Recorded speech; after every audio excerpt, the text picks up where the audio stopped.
Köszöntök én is mindenkit szeretettel, és nagyon köszönöm a meghívást.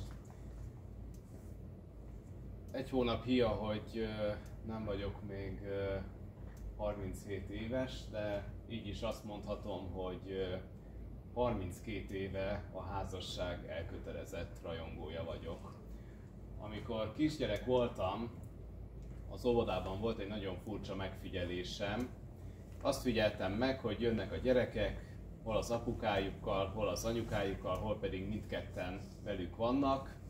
Aztán nagyon sokszor azt tapasztaltam, hogy egyre többször csak az anyuka jött, és egyre kevesebbszer jött az apuka a gyerekekért. Majd aztán azt is hallottam, és ez a mondat, ez ilyen visszatérő mondattá vált, hogy ezen a hétvégén apukámnál voltam. 90-es években az új társadalmi rend kialakulásakor nem csak az egész társadalom, hanem annak a legkisebb egysége, a családok is sok esetben megrendültek. Rengeteg házasság végződött akkoriban válással, és őszintén szólva én gyermekként nem értettem ezt a jelenséget. Hogy lehet az, hogy két ember annyira szereti egymást, hogy összekötik az életüket, gyermeket vállalnak, aztán történik valami, és nem folytatják tovább együtt az életüket. Ez a kérdés annyira foglalkoztatott, annyira feszített és annyira dühített engem, hogy egy szép napon, 4 vagy 5 éves lehettem, az óvoda csoportszobájába állva tettem egy fogadalmat: én jó férj leszek. Tanulmányozni fogom azt, hogy hogy kell jó férjnek lenni, és egy olyan ember leszek, akit nem akar majd otthagyni a felesége. Aztán később tudtam csak meg, hogy amikor szülői értekezletek voltak, még az óvodában egyszer eljött egy pszichológus, és azt mondta, hogy végignézek önökön, és azt kell, hogy mondjam, hogy még látok házaspárokat, de az a statisztika, hogy a gyerekek szüleinek 2/3 a 10. születésnapján a gyereknek már nem lesz együtt. Mivel azt látjuk, hogy sokkal több a válás, mint az együttmaradás, ez az új norma. Ez nem rendellenes, nem problémás, hanem már-már szükségszerű, már-már egészséges, már-már trendként tudjuk ezt látni magunk előtt. Ami többséget szerez, az normális. És ezt a fölháborodással hallgatták a szülők, de később, amikor én már lelkipásztorként különböző iskolákba járva hittanórákat tartottam, akkor egyszer egy fiú legörvült szájjal jött a hittanórára, ő 4-es volt, és azt mondta, hogy kérdeztem, hogy hogy vagy, és elmondta, hogy hát hétvégén apukámnál voltam. Ez megint egy ilyen ismerős mondatfordulat volt, majd vette egy mély levegőt, és azt mondta, hogy az én szüleim húzták legtovább az osztályba. De most már ők is elváltak, úgyhogy 100% a mutató nálunk.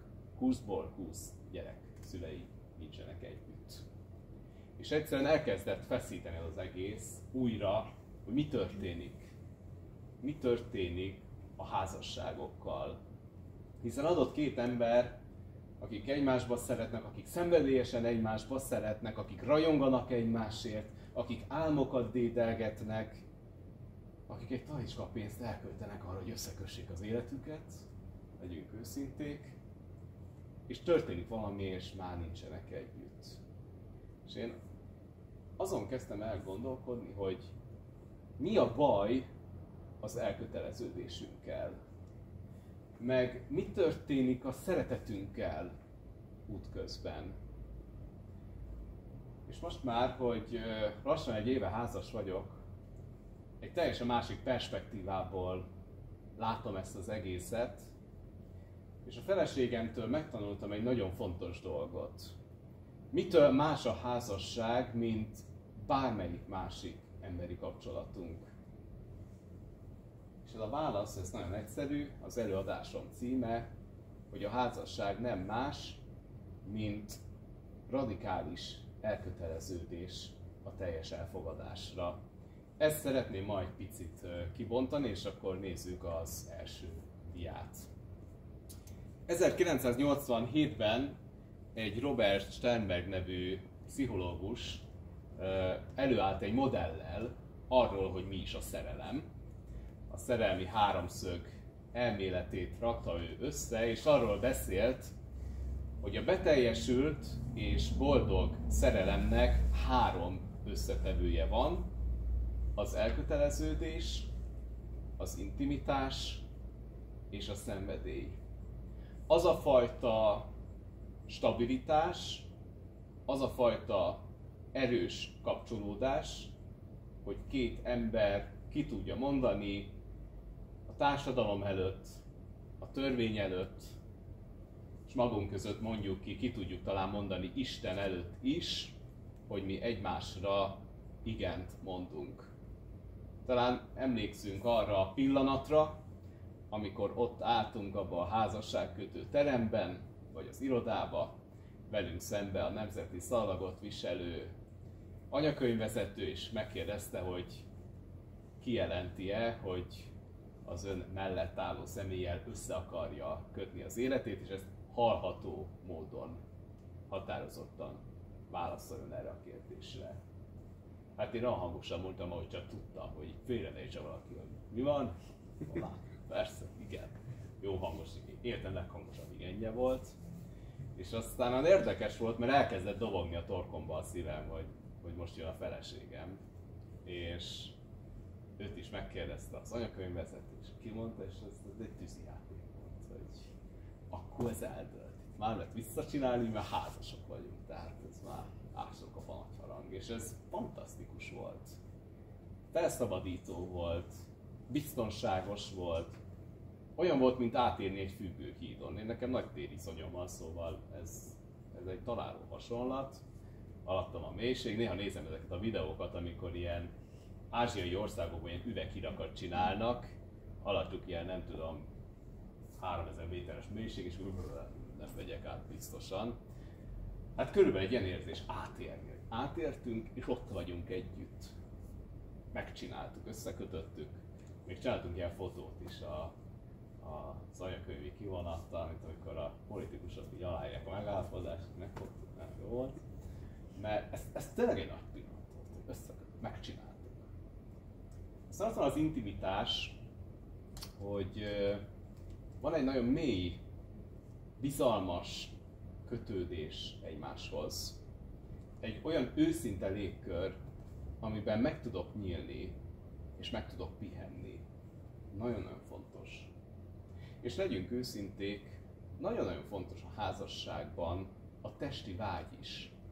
A szenvedély, a megélt szexualitás. Majd ki fogjuk ezt egy picit bontani, de akkor egy kicsit menjünk ennek a mélyére. És beszéljünk először az elköteleződésről. Ehhez hozzátartozik az, hogy ma már tudjuk, hogy az emberek nagyon sokféleképpen kötődnek egymáshoz. Nyilván a legideálisabb az úgynevezett biztonságos kötődés, ez egy nagyon találó megnevezés, és most ezt nagyon leegyszerűsítően fogom elmondani. Amikor egyszerűen az ember tényleg biztonságban érzi magát a másik emberrel. Föl se vetődik bennem annak a gondolata, hogy a kapcsolatunk véges lehet, vagy törékeny lehet, hogy elhagyna, hogy másra szemet vetne, hogy nem számíthatok rá, hogy nem jön haza, hogy nem lesz mellettem. A legbiztosabb dolog az életemben az, hogy ő van nekem. Ez a biztonságos kötődés. Ezt akarom neki én is megadni. Hogy tudnia kell, hogy történjen bármi, én ott leszek neki.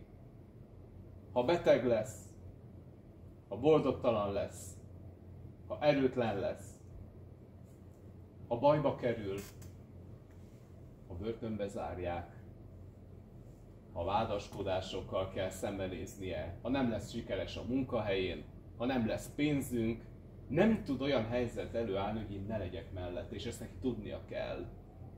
Hogy lehet, hogy minden össze fog dőlni körülöttünk, de mi a rom tetején fogni fogjuk egymás kezét. Ez egy hihetetlenül jó érzés, ha azt mondhatom, hogy én így kapcsolódok a másikhoz. Ennek az ellentétje az, amikor valaki képtelen elviselni azt, hogy valaki érzelmileg közel kerül hozzá. Ez az elkerülő kötődés. Elkerülöm azt, hogy meg kelljen nyílnom. Mert ha megnyílok, akkor ott lesznek a sebeim, a kudarcaim, a töréseim, a traumáim. Akkor föl kell tárnom azt, amit elveszítettem, amit elvettek tőlem, amikor csalódást okoztak nekem, amikor megfogadtam, hogy én ezt többször nem fogom átélni, én be fogok zárni. Nagyon nehéz az ilyen emberhez közel kerülni, sőt az ilyen emberhez nem lehet közel kerülni. Amíg valaki ebben az állapotban van, addig nem is alkalmas igazából arra, hogy minőségi házasságban élhessen. Ilyen emberek is összekötik az életüket egyébként, csak nagyon hamar rideggé válik köztük a légkör. Egyszerűen fagyos az ilyen embereknek a világa. És van a harmadik típus, az ambivalens, ami a legnehezebb, amiben van egy nagyon nagy szomjúság, egy nagyon nagy vágy arra, hogy legyél te az én mencsváram, az én biztos pontom, az én kapaszkodóm, és én úgy féltelek, hogy elveszítelek, úgy rettegek attól, hogy elhagysz, hogy úgy szorítalak, hogy neked esélyed se legyen elhagyni engem. És ebből a szorításból olyan fuldoklás kerül a másiknak a lelkére, a testére, az életterére, olyan szintű kontrollt alkalmaz rajta a másik, hogy természetesen menekülni akar majd belőle. És az a fura az egészben, hogy miközben van egy ilyen attitűdje a másiknak, hogy szorít, de közben nem enged közel. Mert amikor mégis közel kerülnénk egymáshoz, akkor eltaszít. És ezek nagyon nehéz kapcsolódások. Amikor két ember újra meg újra egymásba mar, aztán kivékülnek. És ez újra meg újra megismétlődik. Ez az úgynevezett se veled, se nélkület kapcsolódás. Borzasztó nehéz. Általában olyan családokból kerülnek ki ezek a kötődések, ahol nagyon komoly trauma érte azt a felet, aki így kötődik. Mert hogy azt kell látni, pszichológusok nagyon sokszor azt mondják, hogy az anyánkhoz való viszony ebben nagyon meghatározó, hogy hogyan is kötődünk. Hogyha anya mindig felvett, amikor sírtam, mindig segített rajta, mindig meg tudta fejteni, hogy mi bajom van, tudta, hogy van 13 féle sírásom, és hogy melyik a hasfájós sírás, melyik a hagyjál békés sírás, melyik a játsszál velem, melyik a tedd be a bogyó és babócát sírás, az még nem volt de a megfelelőt, melyik a szomjas vagyok, melyik a viszket a hátam középen a lapockám alatt sírás. És akkor ezeket úgy meg tudja fejteni az anya, és akkor az ember így biztonságban érzi magát, mert ha baj van, anya jön és segít. Meg anya mindig ott van. Anyát nem veszítem szem elől, átölel, közelenged, érzem az illatát, táplál, segít rajtam, hozzám ér, foglalkozik velem, tudja, hogy mire van szükségem, és megadja, amire nekem szükségem van. Nyilván, hogyha az anya nem ennyire gondoskodó, nem ennyire közvetlen, hanem adott esetben elutasító, sőt bántalmazó, kiszámíthatatlan, mert mondjuk szerfüggő, akkor ezek sokkal nehezebbek ezek a dolgok. Amikor az ember élete egy káosz, akár azért, mert beteg a szülő, az is okozhat olyan kiszámíthatatlan fejleményeket, hogy sírtam és nem jött. Mert mondjuk eszméletlenül feküdt a másik szobába. Mert jött egy rosszulét és elborult, és én magamra maradtam és csak sírtam, és órákig sírtam, és úgy találtak meg minket a szomszédok, hogy ő feküdt, én meg üvöltöttem. Ezek kemény történetek, de ilyenkor az embernek biztonságos is a világ, meg nagyon törékeny is a világ. És ilyenkor nagyon kockázatosnak érzi azt, hogy beengedjen magam igazán a másiknak az érzelmi világába, és a másikat a magaméba. Ezekből lesznek az ilyen sérült és törött kötődések. De nagyon-nagyon fontos azt látni, Ugye a pszichológiának a megállapításait és modelljeit sokszor úgy értékeljük, hogy ezek ilyen sorsszerűségek. Nekem ilyen anyám volt, nekem az a sorsom, hogy nem tudok kötni. Ez nem igaz. Ez nem sorsszerűség, hanem csak egy kiinduló állapot. És még az egy nagyon fontos dolog, hogy az apáknak is nagy szerepe van. Egy biztonságos kötődés nyújtó anya mellett, ha van egy bántalmazó apa, akkor ugyanúgy törik az én kapcsolódási képességem. Ugyanúgy akár bekerülhetek egy ambivalens kötődésbe. Az anyám belém szeretett egy biztonságos kötődést, és én ezt meg tudom adni a társamnak, aki iszonyú boldog attól, hogy én olyan kapcsolódást nyújtok, hogy én vagyok számára a mencsvár, a pástya és a talaj a talpa alatt, miközben én végtelenül rettegek attól, hogy elveszítem őt. Mert két hatás dolgozik bennem ellentétesen. Más az, amit nyújtok, és más az, amit megélek. És ez nagyon-nagyon fontos, hogy az ember ezt önismerettel föltárja, mert ha az önismeretem föltárja azt, hogy én most félek az elvesztésétől, noha ez nem egy reális forgatókönyv, akkor el tudom dönteni azt, hogy én ezeket az érzéseket leállítom magamban, mint egy filmet, amit nem kívánok tovább nézni. És ez egy lehetőség arra, hogy boldogan éljem meg a társammal való kapcsolatomat, a társammal való kötődésemet. A terápiának, az önismeretnek, a múltam feltárásának ezért van nagy jelentősége, mert nem kell ott megállnom, amit felfedeztem, hanem mondhatom azt, hogy ez hamis megéléseket generál az érzelemvilágomba, amiket meg kell tanulnom leállítani. Mert a másik már eleget bizonyított, hogy ott van mellettem. Nem kell megszorítanom a nyakát, hogy ott maradjon mellettem, elég, ha lágyan átölelem, mert ő ettől is biztonságosan ott van mellettem. Ő akkor is ott van mellettem, hogyha fizikailag éppen távol van, mert elmegy egy csapatépítő hétvégére. Az nem azt jelenti, hogy ott rögtön le fog csapni az első ellenkező neműre, akit meglát. Nekem nem kell a féltékenységem démonaival küzdenem, mert ő minden egyes férfi közül engem választott, vagy minden egyes nő közül én voltam számára a legszebb. Nyugodtan elengedhetem, mert hazajön. Ha én ezt nem így érzem és nem így gondolom, az nem az ő hibája, hanem az én sebem, amit gyógyítanom kell önmagamban. És ez egy nagyon-nagyon fontos felismerés, hogy erre eljussak. Mert az, hogy hogyan kötődöm, és ez a következő pont, amire majd ugrunk, ez meghatározza azt is, hogy milyen intimitás tud létrejönni közöttünk. A házassági intimitásnak hiszem és tapasztalom, hogy az az alapja, hogy elégedettek vagyunk egymással. Vele megelégszem. Ez a református eskünek az egyik sora, hogy azért kötöm vele össze az életemet, azért veszem feleségül, azért megyek hozzá feleségül Isten színét, mert én vele megelégszem. Nekem ő elég jó. És ez nagyon izgalmas, mert a legtöbb szeretett kapcsolatunkban ez ennyire direkten nincs ott. Egy szülő-gyerek kapcsolatban természetes az, hogy ott van a szülőnek a hűsége, és azt mondja, hogy bármi történjen is, te a gyerekem maradsz mindig.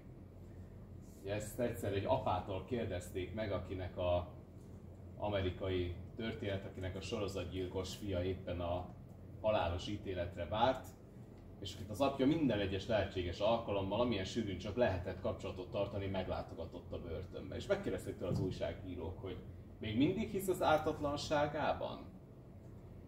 És erre a férfi azt mondta, hogy a szívem mélyén nagyon remélem, hogy a fiam egy szörnyű tévedés áldozata és ártatlan.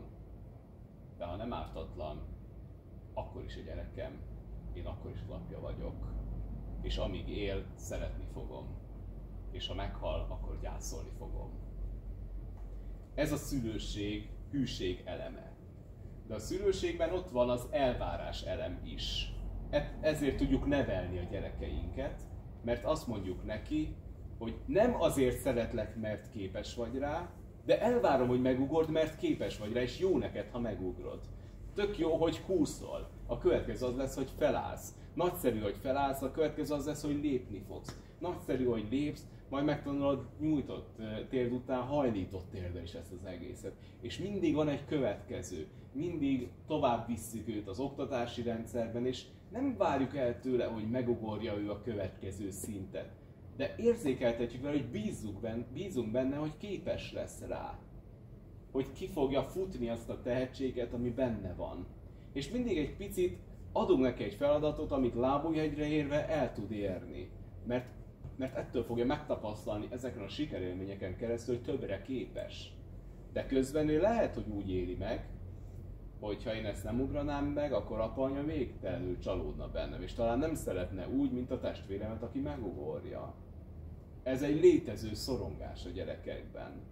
És sokszor, amikor az ember felnőttként megfelelési kényszerrel és maximalizmussal küzd, akkor arra szokta ezt az egészet visszavezetni, hogy hát apáiknak, anyáiknak én mindig igyekeztem megfelelni. És sokszor így lépünk bele a házasság terébe is, hogy fú, hát én most mindent meg fogok lenni, legyűgözzem, minden egyes nap, hogy ő olyan szerelmes legyen belém, amilyen szerelmes én vagyok belé, és hát én úgy megfőzöm neki, én meg úgy megszerelem neki, hogy én úgy kitakarítom neki, hát én meg úgy neki megyek az autóval, nem megyek neki, de szóval én, és akkor megy egy ilyen verseny, egy ilyen licit, egy ilyen teperés, iszonyú fárasztó, egészen addig, amíg nem világos az, hogy de figyelj, mi amúgy miért teperünk? Hát nem azért kötöttük össze az életünket, mert elég jók vagyunk egymásnak. Ugye egy szülő-gyerek viszonyban mindig egy úgynevezett komplementer viszony van. Van egy domináns, meg egy alárendelt fél, apa, anya a főnök, a gyerek meg csinálja, amit mondani kell, meg tud ezt fordulni, de az nem jó.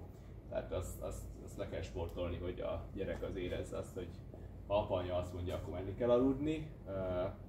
De tényleg, ezt meg kell harcolni, nem egyszerű, de a gyereknek nagyon-nagyon hasznos, ha el tudjuk vele fogadtatni azt, hogy hidd el, hogy még egyelőre jobban tudjuk, hogy mi kell neked. Majd lesz egy olyan pillanat, hogy már te tudod jobban, azt majd alázattal elfogadjuk. De most még ott tartunk, hogy én vagyok a főnök. A barátság az egy partneri viszony, de a barátság az olyan, hogy az úgy nagyon jó, hogy van a barátság, de a barátságok jönnek-mennek. De a házastársam, az a partnerem, az a mellém lépő személy, ami egy életre szól. De legalábbis az egyikünk haláláig szól. És ennek az tud lenni az alapja, hogy ő elég jó nekem, és én elég jó vagyok neki. Hát én amikor ezt átéltem, hogy egy fantasztikus nő a feleségem, és engem egy fantasztikus férfinak tart, hogy őt boldoggá teszi azt, hogy én fantasztikusnak látom, hát én meg hihetetlen magabiztos lettem tőle, hogy hát neki én jó vagyok. Sőt lenyűgöző, sőt fantasztikus, hát innentől kezdve határa csillagos ég. Még porszívozni is megtanultam, tehát ez valami egészen fantasztikus volt. Hát mondta is, hogy nélküle megerne engem a kossz, úgyhogy ő nekem az ideális segítőtárs.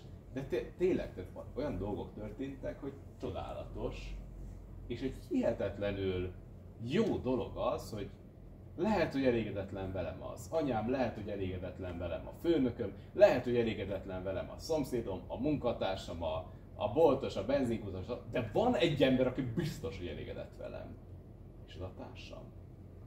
A házasságban azt írom alá, hogy én vele megelégszem, és amíg világ a világ, nekem ő elég lesz. Ez egy hihetetlenül nagy dolog. Mert legyünk őszinték, sosem lehetünk biztosak abban, hogy elég, amit nyújtunk.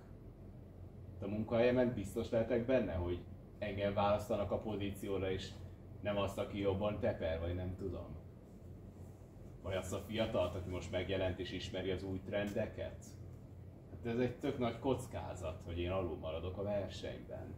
És nem, mert van valaki, aki azt mondja, hogy figyelj, ha nem te leszel a legmenőbb a cégnél, nekem akkor is te leszel a legmenőbb. Mert én veled teljességgel megelégszem.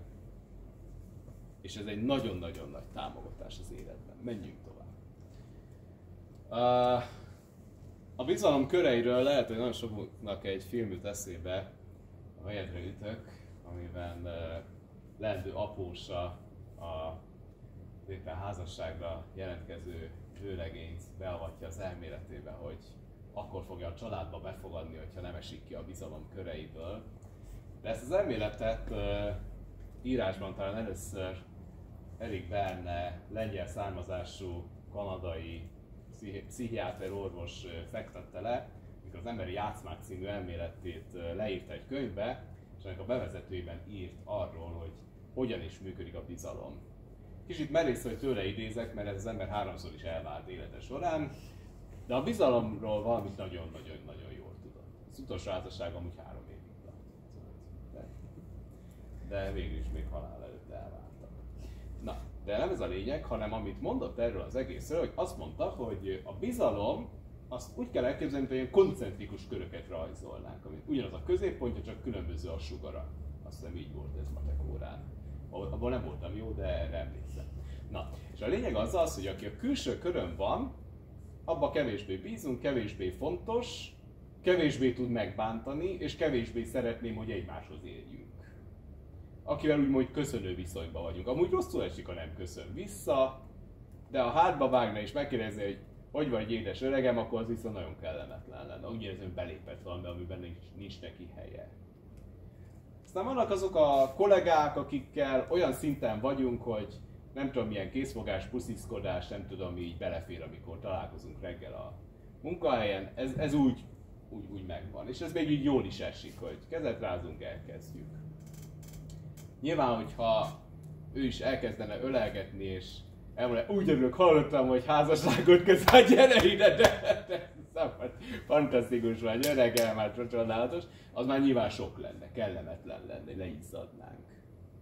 Ugyanakkor vannak azok a barátaink, akiknek nem telefonon, meg nem messengeren fogjuk elmondani, hogy gyerekünk születik, házasságot kötünk, vagy halálesetért, vagy előléptettek, vagy kirúgtak, hanem ezek olyan dolgok, hogy le kell ülni egymással, találkozni kell egymással. Fontos az, hogy megérintsen, akár megöleljen, mert ővele egy ilyen közelebbi dolog van.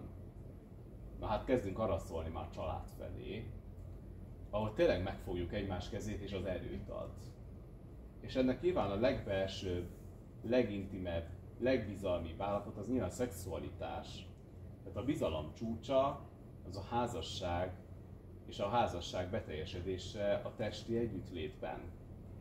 És ezt anélkül, hogy zavarba ejtő mélységig vinném ennek a kérdésnek a tárgyalását, azt nagyon-nagyon fontos elmondani, hogy annál a fajta mezítelenségnél, hogy én teljes védtelenségbe adom magam a másik kezébe, aki ebben a helyzetben engem megbecsülhet, engem dédelgethet, de akár polig is alázhat. Láttam már szebben. Tehát, és nem tudom magam eltakarni sem, mert mezítelen vagyok. Nagyon-nagyon törékeny dolog. És nagyon fontos az, hogy ez a helyzet biztonságos legyen. Mert ha ez a helyzet biztonságos, akkor olyan mélyen tud megsimogatni a másik, még a bőrömnél is mélyebben, hogy az én bizalmi sebeim gyógyulni tudnak az ő kezei között. Gyógyító tud lenni az a szeretet, az a bensőségesség, ami ebben a fajta testiségben megvalósul. És most, hogy már a háromszög csúcsait jobban értjük, mélyebben értjük, most nézzük meg újra ezt az ábrát, továbbítsuk még egyet az ábránkat, mert hogy azt mondtam, hogy a tökéletes az, ha mind a három ott van. Intimitás, szenvedély és kötődés, elkötelezettség. Van olyan, hogy nincs ott mind a három. Van olyan, hogy csak intimitás van. Egy mély, bensőséges, szeretetteljes kapcsolat. Akár csak egy nagyon jó barátságban. Olyan jókat tudunk beszélgetni, de ennyi. Ezek nagyon meleg kapcsolatok, de egy házasság jövőjét nagyon kérdésessé teszik. Van, amikor csak a szenvedély van jelen. Na, ezek azok a testi fellobbanások. Úristen, megőrülök ezért a testért. És ennyi. Tehát, hogy nincs több benne. Ezek nagyon izgalmasak, nagyon perzselőek, és nagyon szalmalánkszerűek ezek a kapcsolatok. Ha valaki egy ilyen nagy szexuális felbuzdulásban házasságot is köt, ha ebben az állapotban megmarad, hogy azt köt minket össze, hogy nagyon szeretünk összebújni, akkor ennek nincs nagy jövője ennek a történetnek. Talán ennél is szomorúbb, amikor már csak az elköteleződés marad. Együtt vagyunk már x éve, meg egyébként is fizetjük a házra a hitelt, meg ott vannak a gyerekek, a kedvükért maradjunk, meg hát most mit szólnának a családba is, hát mi lennénk az első vállás, hát figyelj, levezetjük a dolgot, megoldjuk, megcsináljuk, stb. Aztán majd megy ez a család ZRT biznisz, és szépen úgy csinál, és hideg az egész, mert nincs benne egy érzelmes mély beszélgetés, nincs egy szerelmes összebújás, annyi van, hogy viszi tovább a céget, mert ez a dolgunk, hogy úgy vezessük a dolgokat. Vannak kombinációk, tehát ugye ezeket lehet kombinálni, amikor legalább 2 megvan, azok már azért úgy nem rossz dolgok. Hát ebből a legérdekesebb az, amikor van intimitás és van elköteleződés, tehát így nagyon jól meg vagyunk egymással, és ezt nem akarjuk adni. Nagyon sokan azt gondolják, hogy a házasságban ez lesz a szerelemből. Hogy hát igen, az a fajta lángolás, az a fajta szenvedély, hát az egy kicsit úgy kihűl, de ott marad a helyében egy ilyen nagyon meleg, mély szeretet. És az annyira kedves, hogy mi még mindig szeretjük egymást, mi még mindig nagyokat beszélgetünk, és hát időnként azért becsületből összebújjunk, de azért alapvetően mi nekünk, hát ez a jó meg vagyunk együtt, jókat eszünk, kirándulunk, elmegyünk színházba, nem tudom. Ez egy kellemes dolog. Egyébként nagyon sok házasság ebben a keretrendszerben működik. Aztán van az a verzió, amikor van szenvedély és van intimitás, amikor jókat tudunk beszélgetni, jókat tudunk összebújni, ez a rózsaszín közös állapot. Olyan gyönyörű, olyan okos, olyan mély gondolatai vannak, és hát az illata és a szavai, és hogy milyen verseket is már életemben nem voltam ilyen verseket, nagyon hallottam, de ahogy ő mondja, úgy nem hallottam soha, fantasztikus. Amikor vele vagyok, akkor az a mennyország, amikor elszakadunk, az a pokol, de az is azért mennyország, meg gondolhatok rá, és eszembe jut, és megérzem az illatát, és akkor az fantasztikus. Na, ez elköteleződés nélkül, ez elfüstöl.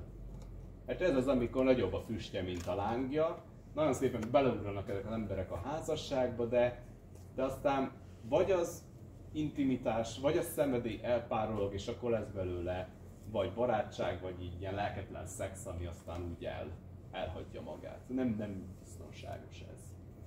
Az is egy érdekes bizarr kombináció, amikor a szenvedély megvan, megvan az elköteleződés is. Annyira oda vagyok érted, hogy ezt én örökké akarom. Egy mély beszélgetésünk nem volt igazából, de összekötöttük az életünket. És a világ legjobb pasiát, a világ legjobb nőjét magamhoz láncoltam, és akkor miről szoktatok beszélgetni? Hát miről nem? Hát ugye, ami éppen adódik, hát hogy az időjárás, meg hogy mi akciós a boltban, meg csak éppen azt, és meg tudtok nyílni egymásnak? Hát azt annyira nem, de az enyém, meg az övé, és ez annyira jó.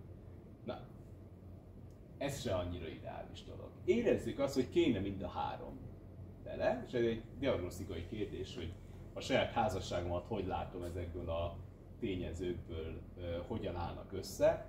Én azt látom egyébként, hogy ezek fejleszthető dolgok.